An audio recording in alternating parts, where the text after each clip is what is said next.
সকাল 7টা থেকে দুপুর 1টা পর্যন্ত আমি কিভাবে বুদ্ধি করে সংসারের যাবতীয় কাজকর্ম একা হাতে খুব সহজে গুছিয়ে করে থাকি।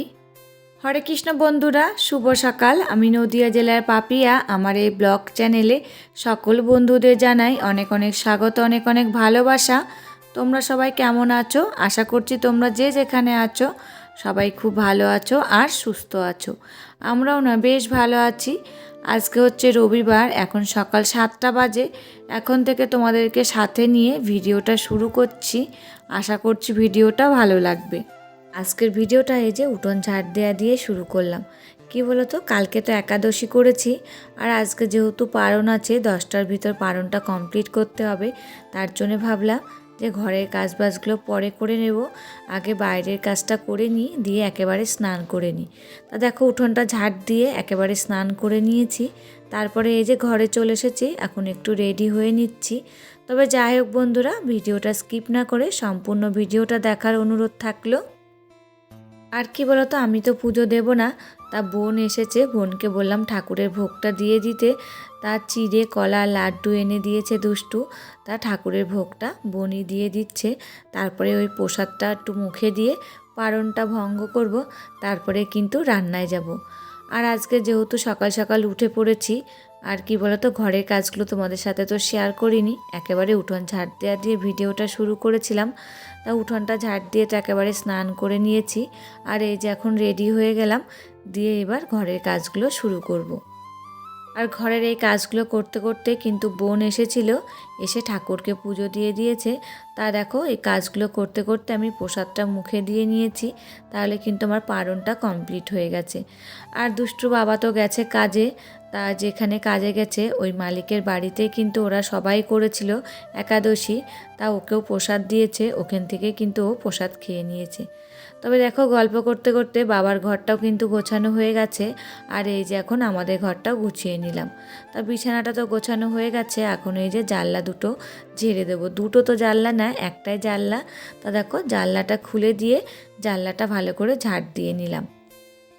আর আগের দিন রাতের বেলায় এই জামাগুলো করে রেখেছিলাম, এই জামাগুলো ভাঁজ করা হয়েছিল না, কি বলো তো ওই যে একাদশী করেছিলাম সারাদিন না খাওয়া, তারপরে জামাগুলো সেলাই করেছি, আর ভাঁজ করতে ইচ্ছা করছিল না, তা ভাবলাম সকালবেলায় একেবারে ভাঁজ করব। তা দেখো ঘরটা যেহেতু গোছাচ্ছি, জামাগুলো আবার ফেলে রাখবো, তার জন্য কিন্তু জামাগুলো সুন্দর করে ভাঁজ করে রেখে দিচ্ছি, পরে এসে নিয়ে যাবে ওই দিদিটা। আর এদিকে দেখো জামাগুলো কিন্তু ভাঁজ করা কমপ্লিট হয়ে গেল, এবার সোফাটা গুছিয়ে নেব। আর এই ঘরে তো সেরকম ফার্নিচার নেই, খাটটা রয়েছে আর সোফাটা রয়েছে, আর দুষ্টুর এই যে বইয়ের টেবিলটা নিয়ে এসেছি, যেহেতু ঘরটা ফাঁকা ফাঁকা লাগে, আর দুষ্টু কিন্তু এখন এই ঘরেই বই নিয়ে বসে, তার জন্য কিন্তু ওই ঘরে বারবার বই আনতে যেতে হয়। তা ভাবলাম এই ঘরেই টেবিলটা নিয়ে আসি, দিয়ে টেবিলটা দেখো সোফার পাশেই রেখে দিয়েছি।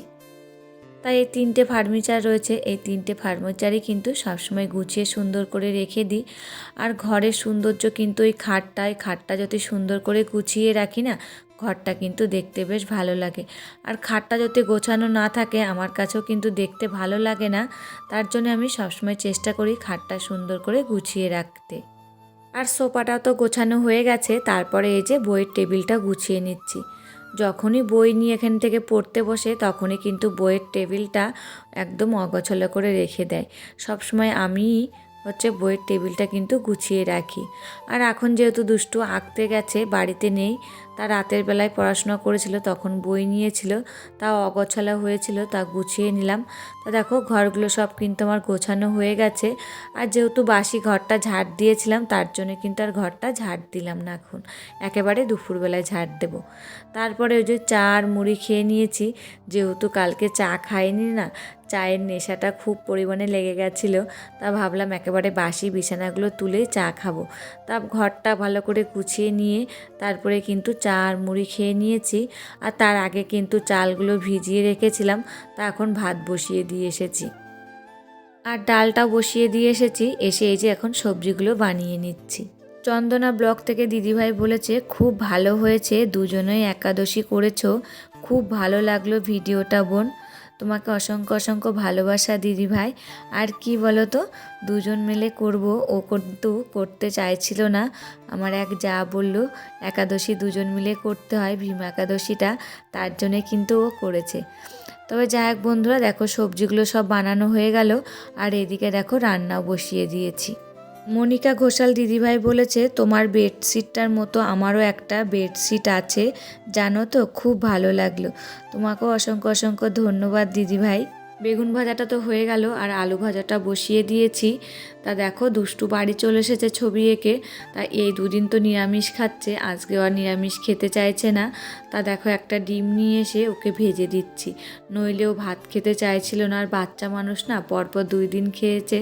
তা ভাবলাম ঠিক আছে, তোকে আজকে নিরামিষ খেতে হবে না, তোকে আজকে একটা ডিম ভেজে দিচ্ছি, ডিম ভাজা দিয়ে ভাতটা খেয়ে নে। তা দেখো ওকে ডিম ভাজা দিয়ে আর আলু ভাজা দিয়ে ভাত মাখিয়ে দিয়েছি।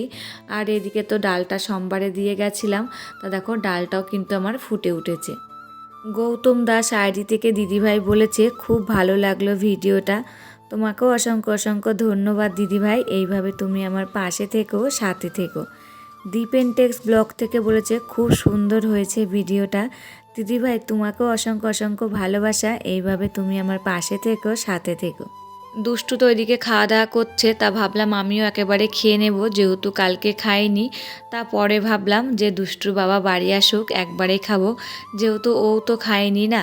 তা একেবারে রান্নাগুলো করে নিয়ে তারপরেই খাবো দুষ্টুর বাবা আসলে। তা দেখো ডালটা তো হয়ে গেছে, তারপরে বাঁধাকপিটা বসিয়ে দিয়েছি। তা এদিকে অনেকগুলো বাসনও হয়ে গেছিলো, সে বাসনগুলো কিন্তু একেবারে ধুয়ে নিলাম। আর এদিকে দেখো বাসনগুলো ধুতে ধুতেই বাঁধাকপিটা প্রায় কিন্তু আমার হয়ে এসেছে।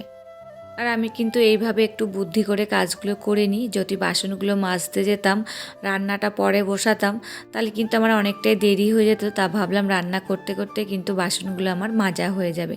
তা দেখো বাঁধাকপিটা বসিয়ে দিয়ে কিন্তু বাসনগুলো মেজে নিয়েছি। তা এদিকে বাঁধাকপিটাও রান্না হয়ে গেছে আমার, আর সমস্ত রান্নাই কিন্তু কমপ্লিট হয়ে গেছে। আর এদিকে যে ভাতটা দেখছো, সেই ভাতটা কিন্তু তুলে রেখেছি আমি, কি বলো তো, পাশের বাড়ি এক বৌদিকে দেবো বলে। যেহেতু কালকে আমি একাদশী করেছি, আজকে পারণ, অনেকে বাল্যক সেবা দেয়, তা আমি তো সেটা দিইনি। তা ভাবলাম পাশের বাড়ির বৌদিকে একটু প্রসাদ দিই। তা প্রসাদের সাথে যা যা রান্না করেছিলাম সেটাই কিন্তু দিয়েছি। আর আজকে যেহেতু নিরামিষ, তা প্রসাদটা কিন্তু ওই থালায় দিয়েছি, যেহেতু নিরামিষ রান্না হয়েছে। বৌদিকে ওই প্রসাদটা দেওয়ার পর দুষ্টুর বাবা কিন্তু বাড়ি চলে এসেছিলো। তারপর দুজন মিলে খাওয়া দাওয়া করেছি। আর কালকে তো ভাত খাইনি, যেই ভাত খেয়েছি না, আর মনে হচ্ছিল না অন্য কোনো কাজ করি। তা ভাত খাওয়ার পর একটু ভিডিও এডিটিং করেছি শুয়ে শুয়ে, তারপরে কিন্তু এই যে কাজে লেগেছি আবার। গ্যাস ওভেনটা আর গ্যাসের স্ল্যাবটা মোছার পর কিন্তু ওই যে কড়াই ছিল, কড়াইটাও মেজে নিয়েছি। আর আমরা যে দুটো থালায় খেয়েছি, সেই থালা দুটো কিন্তু একেবারে মেজে নিয়েছি। তারপরে ভাবলাম রান্নাঘরে এই ওয়ালটা একটু পরিষ্কার করি। পরিষ্কার করি বলতে একটু এই যে ভিজা কাপড় দিয়ে ভালো করে মুছে দিলাম। তবে দেখতে বেশ চকচক করছিল, যেহেতু অনেক কয়দিন মোছা হয়নি, তার জন্য কিন্তু আজকে মুছে দিলাম। আর এই যে এখন রান্নাঘরটা মুছে নিচ্ছি। আর রান্নাঘর মুছতে মুছতে বাবাও কিন্তু বাড়ি চলে এসেছে। তা বললাম তুমি স্নান করে নাও, তারপরে তোমাকে খেতে দিচ্ছি। তা দেখো রান্নাঘরটা মুছে নিয়ে ঘরটা ঝাড় দিয়ে নিয়েছি, তারপরে কিন্তু বাবাকে আবার খেতে দিয়েছি। আর এই ঘর ঝাড় দিতে দিতে আমার কিছু প্রিয় বন্ধুদের নাম নিয়ে নিচ্ছি। Manisha gardening and cooking channel, Shampa kitchen, happy happy মন ডেইলি ব্লগ, সকাল সন্ধ্যা ডেইলি ব্লগ, এমআর ব্লগ। সকল বন্ধুদের জানাই অসংখ্য অসংখ্য ধন্যবাদ আর ভালোবাসা। এইভাবে তোমরা আমার পাশে থেকো, সাথে থেকো, আর প্রচুর প্রচুর ভালোবাসা দিও। আর আমার গলার ভয়েসটা কিন্তু খুব একটা ভালো হচ্ছে না। ওই যে বিয়ে বাড়িতে গেছিলাম, সেই থেকে কিন্তু গলাটা ভেঙে গেছে। তা গলার ভয়েসটা আমি কিছুতেই ঠিক করতে পারছি না, কেন জানি না। গরম জল খাচ্ছি, গার্গিল করছি, সবই কিছু করছি, কিন্তু এই যে গলায় ঠান্ডা লাগাটা যাচ্ছেই না। তবে যাই হোক বন্ধুরা, দেখো ঘরগুলো সব ঝাড় দিয়ে নিচ্ছি। আর এখন কিন্তু দুপুরবেলায় দুপুরের ঘরগুলোই কিন্তু ঝাড় দিয়ে নিচ্ছি।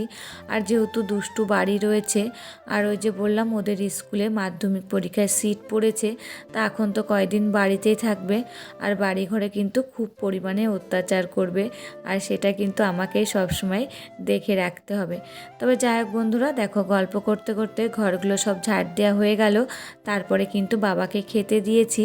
আর ছাদে আজকে অনেকগুলো ছোট বড়ি দিয়েছিলাম, তা এক রোদ্দুরে দেখো বড়িগুলো সব শুকিয়ে গেছে। তা ভাবলাম একেবারে তুলে ফেলি।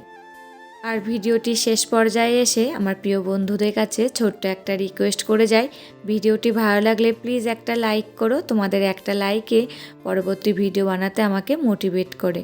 আর আমার নতুন কোনো বন্ধুরা ভিডিওটি দেখে থাকলে এই ভিডিওটা তোমাদের কোথাও ভালো লাগলে প্লিজ একটা কমেন্ট করে জানিও, চাইলে আমার চ্যানেলটাকে সাবস্ক্রাইব করে রাখতে পারো।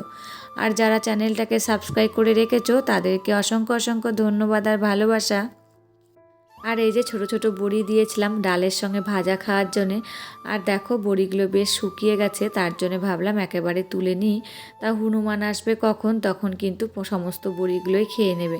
তা দেখো বড়িগুলো তোলা হয়ে গেছে বন্ধুরা। তবে আজকের ভিডিওটা এখানেই শেষ করছি, আবার দেখা হবে নতুন একটি ভিডিওর সাথে। ততক্ষণে তোমরা ভালো থাকবে, সুস্থ থাকবে, সাবধানে।